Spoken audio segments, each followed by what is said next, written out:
உள்ளாட்சி அமைப்பு நிறுவனங்களாக செயல்படும் அப்படின்னு சொன்னாங்க.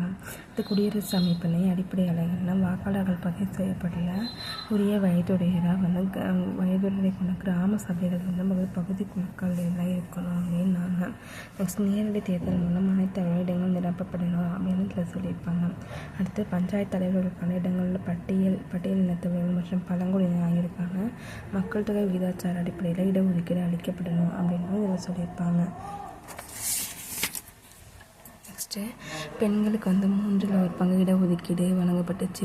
அடுத்து பட்டியல் இனத்தவர் மற்றும் பழங்குடியினருக்கான இடஒதுக்கீடு பெண்களுக்கு 3/4 இடஒதுக்கீடு அளிக்கப்பட்டுச்சு.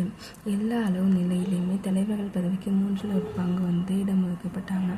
ஒரே மாதிரியான 5 ஆண்டு பதவிக்காலம் மற்றும் பதவிக்காலம் நிறைவடைய முன்பாகவே தேர்தலெல்லாம் நடைபெற்று புதிய அமைப்புகள் உருவாக்கப்பட வேணும்.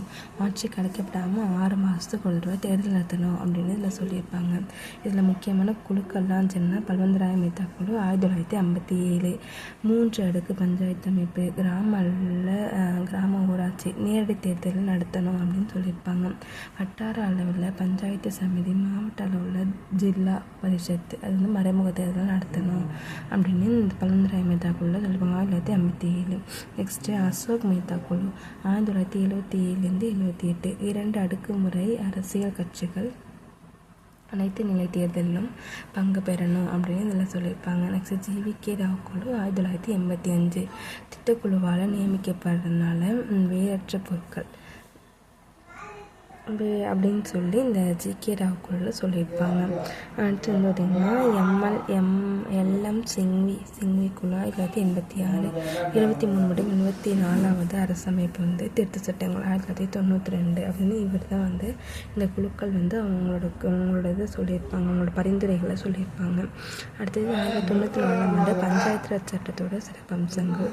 1994 நடைமுறைப்பட்ட உள்ளாட்சி அமைப்புகளுக்கு ஒரு புதிய சட்டத்தோட அடிப்படையில் பஞ்சாயத்து ராஜ் அமைப்பு அப்படின்னு செயல்படுத்தப்பட்டுச்சு. அதோட சிறப்பு அம்சம் பார்த்திங்கன்னா 3 அடுக்கு அமைப்பு, கிராம சபை, தேர்தல் ஆணையத்தை நிறுவுதல், நிதி ஆணையத்தை நிறுவுதல், மக்கள் தொகை கேட்ட விதத்தில் பட்டியல் இனத்தவர், பழங்குடியினர் ஆகிய இடஒதுக்கீடு, பெண்களுக்கு 3/4 இடஒதுக்கீடு, அந்த மாதிரி இவ்வளோ பணிகளை செஞ்சாங்க. நெக்ஸ்ட்டு கிராமங்களில் செயல்படும் உள்ளாட்சி அமைப்புகள் கிராம ஊராட்சி என்று சொன்னாங்க. தலைவர் மற்றும் பகுதி உறுப்பினர்கள் மக்களால் நேரடியாக தேர்ந்தெடுக்கப்படுறாங்க. 18 வயசு பூர்த்தி அடைக்கிறவரோட பணிக்காலம் 5 வருடங்கள் அப்படின்னு சொல்லியிருப்பாங்க. கிராம ஊராட்சிகள் ஆய்வாளராக மாவட்ட ஆட்சியர் செயல்படுவார். 500 வரைக்கும் மக்கள் தொகை கொண்டுள்ள ஒவ்வொரு கிராமமும் கிராம ஊராட்சியாக மாறிடுச்சு. கிராம ஊராட்சியோட செயல்பாடு குடிநீர் வழங்குதல், தெருவிளக்கு பராமரித்தல், சாலைகள் பராமரித்தல், கிராம நூலகங்கள் பராமரித்தல், சிறிய பாலங்கள் பராமரித்தல், வீட்டு மனைகளுக்கு அனுமதி வழங்குவது, வடிகால் அமைப்புகள் பராமரித்தல், தொகுப்பு வீடுகள் கட்டுதல், தெருக்களை சுத்தம் செய்தல், இடுகாடுகளை பராமரித்தல், இவ்வளோ வேலையை செஞ்சாங்க கிராம ஊராட்சிகள்.